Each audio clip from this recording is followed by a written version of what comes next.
प्रेम से बोलो बाबा विश्वनाथ की जय, माँ गौरी की जय। महाराज विमला पाठक मंदिर में बैठी है, शिव महापुराण से कथाएं चल रहे हैं और बाबा का पार्थिव पूजन भी चल रहा है। साथ में 1 महीना ही पार्थिव पूजन श्रद्धा और प्रेम से होगा। आप सब भी पार्थिव पूजन श्रद्धा और प्रेम से कीजिए, बाबा सब दुख दूर करेंगे। महाराज शिव महापुराण का कथा ये है कि जब महादेव जी प्रसन्न होकर माँ गौरी को पति रूप में वरदान दिए तो उसके बाद माँ बताई कि प्रभु आप मेरे पिता श्री से चलकर मेरा हाथ मांगिए हेमंचल से। तो महादेव जी जब गए हेमंचल के दरवाज़ा पर तो कैसे गए सुनिए। महादेव जी डमरू लिए, गला में नाग है, भस्म रमाए हुए हैं, डाढ़ में मिर्गा छाला है और पहुंच रहे हैं डमरू बजाते हुए जोगी के रूप में। और उनको देखते ही मैना घबरा गई कि ये कौन आया।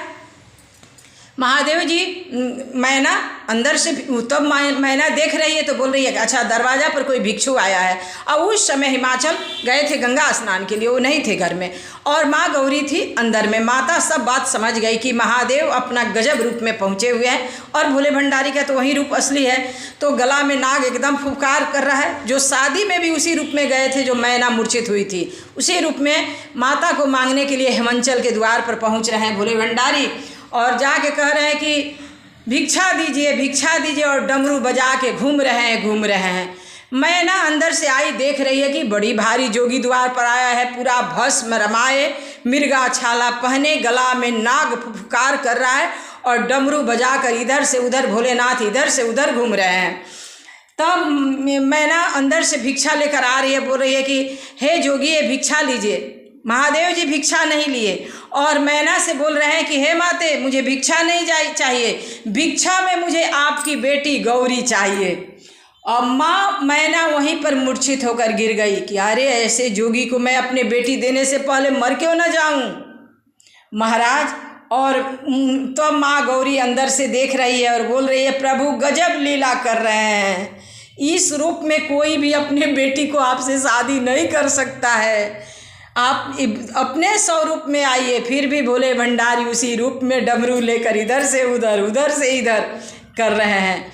उसी समय हिमाचल आए और भोलेनाथ को देखे और हिमाचल अपने तपस्या से महादेव को समझ गए। कान में कुंडल चमक रहा था, गला में नाग चमक रहा था, लीलार पर भस्म था। महादेव जी का रूप देखकर हिमाचल समझ गए और बोले कि हे कूप भवन में ये जो मूर्छा हुई थी मैना कूप भवन में पहुंची थी, तो मैं आके हिमाचल ने मैना से प्रार्थना किया, बोले कि आकर उनकी स्वरूप देखो, महादेव हैं, देवादिदेव महादेव जिनके लिए तुम्हारी गौरी इतना तपस्या की है, चलो उनको देखो और अपने बेटी को दान में भिक्षा में दान करो।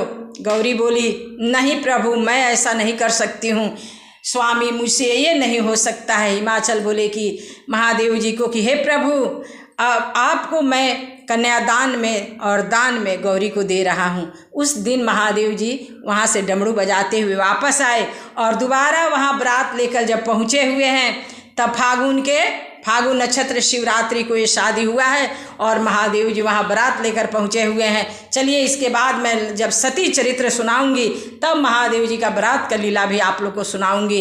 प्रेम से बोलिए बाबा विश्वनाथ की जय, माँ गौरी की जय, हर हर महादेव।